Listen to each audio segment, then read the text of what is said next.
नमस्कार, जय श्री राधे राधे। आपका इस विधिवत ज्ञान चैनल में स्वागत है।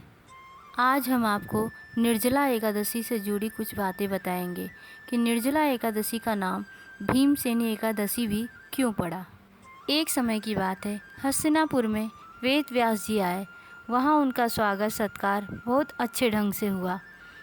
तब भीमसेन कहते हैं कि पितामह, कुंती, नकुल, सहदेव, अर्जुन, द्रौपदी सभी 12 महीने की एकादशी का व्रत करते हैं और मुझसे भी करने के लिए कहते हैं, परंतु पितामह मैं यह व्रत नहीं कर सकता, क्योंकि मेरे अंदर वक्र नामक अग्नि है जो मुझे जलाती है, इसलिए मुझे भोजन करना आवश्यक है। इस वक्र नामक अग्नि के कारण ही भीमसेन का एक नाम ब्रकोदर भी पड़ा। तब व्यास जी कहते हैं कि एकादशी का व्रत करना अनिवार्य है, क्योंकि एकादशी के व्रत से मनुष्य की सद्गति बनती है और वो नरक में नहीं जाता। तब भीमसेन ने व्यास जी से कहा, कृपया आप कोई ऐसा व्रत बतलाइए कि उसे करने से सभी एकादशी का व्रत का पुण्य मिले। तब व्यास जी बोले, इसलिए तुम ज्येष्ठ मास की शुक्ल पक्ष की एकादशी, जिसे निर्जला एकादशी के नाम से जाना जाता है, उसे तुम करो, जो वर्ष में एक बार आती है, जिसके करने से मनुष्य ब्रह्म हत्या जैसे पापों से भी मुक्त हो जाता है। अब आप व्रत की विधि जानें। एकादशी व्रत करने के कुछ नियम हैं, जैसे कि एकादशी के एक दिन पहले दशमी तिथि को चावल नहीं खाएं।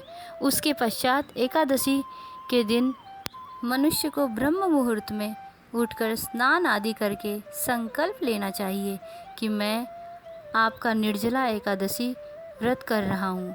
उस दिन ऐसा संकल्प करें कि जल गले के नीचे न जाए और विष्णु भगवान का पूजन करें और विष्णु सहस्त्र नाम का पाठ करें। यदि विष्णु सहस्त्र नाम का पाठ न कर सकें तो राम रामेति रामेति रमे रामे मनोरमे सहस्त्र नाम तत्तुल्यम श्री राम नाम वरानिन।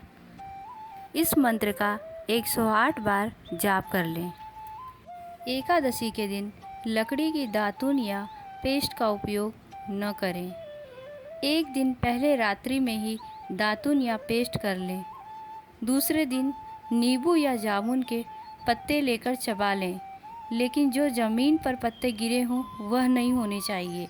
पत्ते तोड़ कर लें, फिर उन पत्तों का उपयोग करें। उसके पश्चात स्नान करके गीता का पाठ करें। फिर ओम नमो भगवते वासुदेवाय 12 अक्षर मंत्र का अथवा गुरु मंत्र का जाप करें। एकादशी व्रत के दिन कभी भी जुआ, निद्रा, पराई निंदा, चुगली, चोरी, हिंसा, मैथुन, क्रोध तथा झूठ नहीं बोलना चाहिए। इन कुकर्मों से दूर रहना चाहिए। भूलवश यदि किसी की निंदक बात हो जाए तो इस दोष को दूर करने के लिए भगवान सूर्य के दर्शन तथा श्री हरि की पूजा कर क्षमा मांग लेनी चाहिए। एकादशी के दिन घर में झाड़ू न लगाएं। एक दिन पहले ही घर की सफाई कर लें, क्योंकि एकादशी के दिन झाड़ू लगाने से या साफ सफाई करने से चींटी आदि सूक्ष्म जीवों की मृत्यु का भय रहता है। इस दिन यथाशक्ति दान करें और इस दिन किसी का दिया गया अन्न न लें। एकादशी की रात्रि 1 बजे तक भगवान विष्णु के समक्ष जागरण करना चाहिए। श्री हरि के समीप जागरण करते समय रात्रि में दीपक जलता रहे, उसका पुण्य 100 कल्पों में भी नष्ट नहीं होता है। एकादशी के दिन मिट्टी का कलश जल भरकर सुपात्र को दान करें। इस दिन गौदान का संकल्प लेकर द्वादशी के दिन गौदान करें। यथाउचित ब्राह्मणों को दान देकर भोजन करवाएं। इन सब विधि से करने से हजारों यज्ञ करने का फल प्राप्त होता है और इससे आपके पितृ भी तृप्त होते हैं और अपना आशीष बरसाते हैं। और यदि कोई बीमार व्यक्ति हो या वृद्ध व्यक्ति हो, वह निर्जला एकादशी के दिन मिट्टी के पात्र में जल लेकर उसमें दूर्वा डालकर गौमुख होकर जल एक बार पीकर व्रत पूर्ण कर सकता है। एकादशी के दूसरे दिन द्वादशी को भोजन करे तो उस दिन भी चावल व्रत करने वाले व्यक्ति को नहीं खाना चाहिए। मतलब एकादशी व्रत करने वाले को दशमी एकादशी और द्वादशी तीनों दिन चावल खाना वर्जित रहता है। एकादशी के दिन घर में भी चावल नहीं बनाना चाहिए। इस विधि से व्रत करने वाले व्यक्ति को उत्तम फल की प्राप्ति होती है।